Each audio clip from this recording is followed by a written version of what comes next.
नमस्कार, आप देख रहे हैं स्टार्ट कर चुके हैं ऑल इन नेशन। मैं कविता। कांग्रेस के 75 सीटों में जीत का आंकड़ा सपना सिमट कर रह गया। वहीं भाजपा ने अपने परफॉर्मेंस के बलबूते पर 5 सालों के वनवास झेलने के बाद प्रदेश का सिनारियो चेंज करने में सफलता पाली। निश्चित तौर पे भाजपा ने अपना जबरदस्त परफॉर्मेंस दिखाया, स्टेट में फिर कब्जा जमा लिया है। वहीं राजनांदगांव जिले की बात करें तो राजनांदगांव में स्थिति जस के तस है। डॉक्टर रमन सिंह अपनी विधानसभा सीट से जीत तो गए हैं, लेकिन 5 विधायक आज भी कांग्रेस के बन चुके हैं। ये सम्मान समारोह उन्हीं विधायक के सम्मान में है। अब ये भी जान ले कि इसको लेकर भारतीय जनता पार्टी को मंथन करना चाहिए।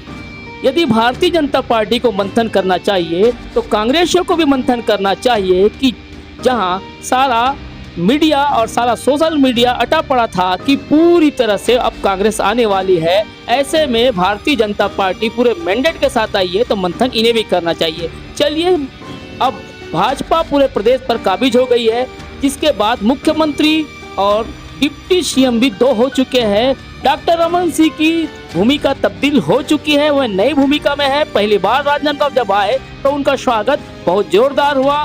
डॉक्टर रमन सिंह रत्नुमा गाड़ी पर सवार हुए, जिसके बाद लोगों का अभिवादन स्वीकार तो कर रहे थे, वही उन्होंने आभार प्रकट किया। एक लोगों से मुलाकात करने का भी प्रयास करा।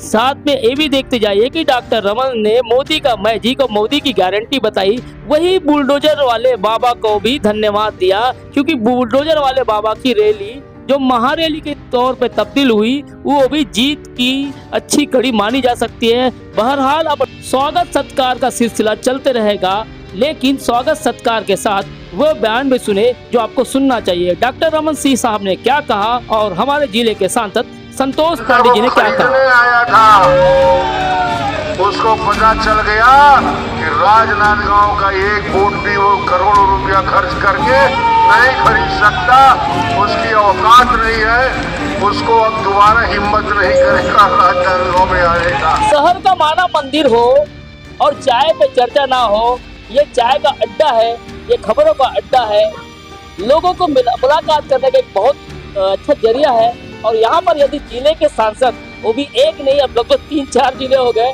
तो ये बड़ी एक कहा जा सकता है कि हम बस चाय पी रहे थे, कुछ टीचर्स थे, कुछ यहाँ के नागरिक थे।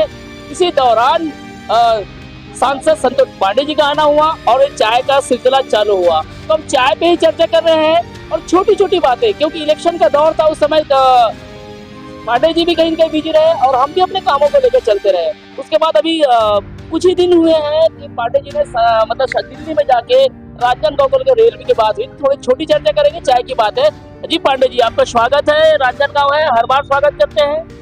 जी बताएं, कैसा रहा अभी का सफर, कहाँ से आना हो रहा है? मैं मानपुर मोहल्ला से आ रहा हूँ और विकसित भारत संकल्प यात्रा का बहुत शानदार आगाज हुआ। माननीय हमारे प्रधानमंत्री सम्माननीय श्री नरेंद्र मोदी जी ने कल वर्चुअल संबोधन किया, जिसमें कलेक्ट्रेट की सभागृह में और सभी लोग उपस्थित थे। उसके बाद उस मोदी की गारंटी वाली वैन का उसे हरी झंडी दिखा करके प्रस्थान क्षेत्र में रवाना किया गया।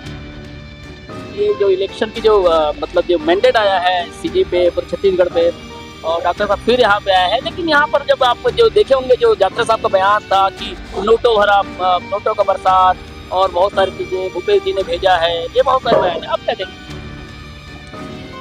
वास्तव में ये जो चुनाव था वो भूपेश बघेल के और कांग्रेस के विरोध में था, और डॉक्टर साहब ने जो काम किए हैं उस काम को जनता बहुत ही मन में रखी थी, याद रखी थी, और उसी का परिणाम जो है ये चुनाव परिणाम के रूप में आया और बहुत अच्छे वोट से डॉक्टर रमन सिंह जी जीते।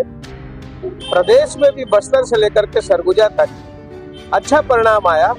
और आप जब मेरे से वार्ता किए थे, पूछे थे, मैंने कहा था कि इस समय हमारी सरकार बनेगी, और वो दिखा।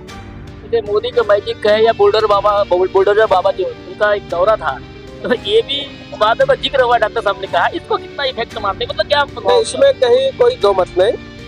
माननीय यूपी के मुख्यमंत्री आदित्यनाथ जी का ही नहीं, बल्कि हमारे गृह मंत्री सम्माननीय अमित शाह जी प्रधानमंत्री जी माननीय मोदी जी और इसके अलावा भी हेमंता विश्व शर्मा और उसे लेकर के अनेक भी ऐसे राष्ट्रीय नेतृत्व और लोगों ने, स्मृति ईरानी भी थी, ऐसे उनका प्रवास हुआ, कैंपेनिंग किए और रोड शो भी हुआ, और जिसका मैं ये कहूँ कि लोगों में उत्साह और एक माहौल बना और उसका परिणाम आया जंगलों में भी। माननीय प्रधानमंत्री जी जंगल भी गए। बस्तर में 12 में से हम 8 सीट जीते, मैं बस्तर का प्रभारी भी हूँ। और शुरू से ये लगने लगा था कि जो सनातन का इन्होंने विरोध किया, चाहे वो दंतेवाड़ा में हो, हमारे चित्रकूट में हो, नारायणपुर में जो घटना हुई, उसका परिणाम अंडर ही अंडर करंट और मिस्त्री के विरोध में था और जो सनातन के विरोधी रहे के विरोध। अभी आप दिल्ली गए थे, उसके बाद कुछ चर्चाओं में रहे, खासकर राजनांदगांव एरिया को लेकर जो रेलवे का है, इस पर क्या कहें? ये मुझे बताते हुए खुशी हो रही है कि माननीय रेल मंत्री अश्विनी वैष्णव जी से मेरी भेंट हुई और जैसे हम और आप अभी जैसे बैठे हैं ऐसे ही बैठे, उन्होंने टोपोसिट निकलवाया और निकलवा करके उंगली रख करके बताया कि संतोष जी ये जगदलपुर है और जगदलपुर से लेकर के दिल्ली राजहरा होते हुए राव घाट तक ये रेलवे लाइन आपको बहुत जल्दी मानचित्र में ही नहीं, ये प्रत्यक्ष बनना काम चालू हो जाएगा। और साथ ही साथ डोंगरगढ़ से लेकर के कटघोरा तक, यानी खैरागढ़, धुई खदान, गंडई, लोहारा, हवर्धा, ये होते हुए कटघोरा तक नई रेल लाइन की शुरुआत होगी। और इस सौगात के साथ साथ 4 महीने स्टॉपेज की भी बात की थी, वो स्टॉपेज भी उन्होंने देने का आश्वासन दिया। ये हमारे लोकसभा वालों के लिए ये खुशी की बात। अब आखिरी सवाल बस, क्योंकि आपको भी आपका समय व्यस्तता चल रही है तो आप कहीं जाने वाले हैं। अब आने वाला लोकसभा है, लोकसभा में कहीं ज्यादा एक्सपेरिमेंट, बीजेपी को कहीं ऐसा ना हो कि मतलब बैकफुट जैसी कोई चीजें या कोई डेमेज जैसे कोई वोटिंग में, जैसे यहाँ के सीएम बदल गए, राजस्थान के सीएम बदल गए, एमपी के सीएम बदल गए, एक्सपेरिमेंट भी कुछ ज्यादा हो रहा है, ऐसा लग रहा है। नहीं, इसमें ऊपर में जो हमारा नेतृत्व है, माननीय राष्ट्रीय अध्यक्ष और प्रधानमंत्री माननीय अमित शाह, ये तो सत्य है कि इस देश को तेजी से आगे बढ़ाने के लिए, और मैंने जैसे शुरुआत में ही आप कहा कि विकसित भारत संकल्प यात्रा, भारत की यात्रा को यदि तेज गति नहीं देंगे तो हम विश्व में पिछड़ जाएंगे। तो हमारा भारत विकसित हो, और विकसित करने के लिए सब प्रकार की, आज हम देखिए कि हम कहाँ चंद्रयान, गगनयान और चारों तरफ पुख्ता सुरक्षा व्यवस्था इस देश की, साथ ही साथ वैज्ञानिकों को जो देनी चाहिए, नवयुवकों को प्रोत्साहन देने का काम, खिलाड़ियों को प्रोत्साहन देने का काम, छात्रों को प्रोत्साहन देने का काम, महिलाओं को प्रोत्साहन देने का काम, ऐसा कोई वर्ग छूटा नहीं है। सभी प्रकार के ऐसा सर्वस्पर्शी, सर्वव्यापी और सर्वसमावेशी यदि कोई कह सकते हैं तो माननीय मोदी जी, और मोदी जी की गारंटी, मोदी जी ने जो कहा है वो लोग मानने लगे कि ये गारंटी है कि होगा, और अब वो उतरने भी लगा है। हमारी सरकार बनी और सब काम धड़ा डबल इंजन हो गया। अब डबल इंजन में गति, द्रुत गति से छत्तीसगढ़ रफ्तार से तेजी से दौड़ेगा, इसमें कोई संदेह नहीं। चलिए, तो इसमें कोई संदेह नहीं। कहना आखिरी सवाल, इनके आखिरी अल्फाज थे, और इन्हीं के साथ हम आपको बता रहे हैं कि बदलबो का एक जो नारा दिया गया था, इन्होंने बदल दिया है। अब विकास के बयार की बातें होगी, इस पर विकास भी होगा, ये इनका कहना है। मैनिफेस्टो आप देख सकते हैं, और आने वाले लोकसभा के भी तैयारी चल रही है। आप थे संतोष पांडे, राजनांदगांव जिले के सांसद।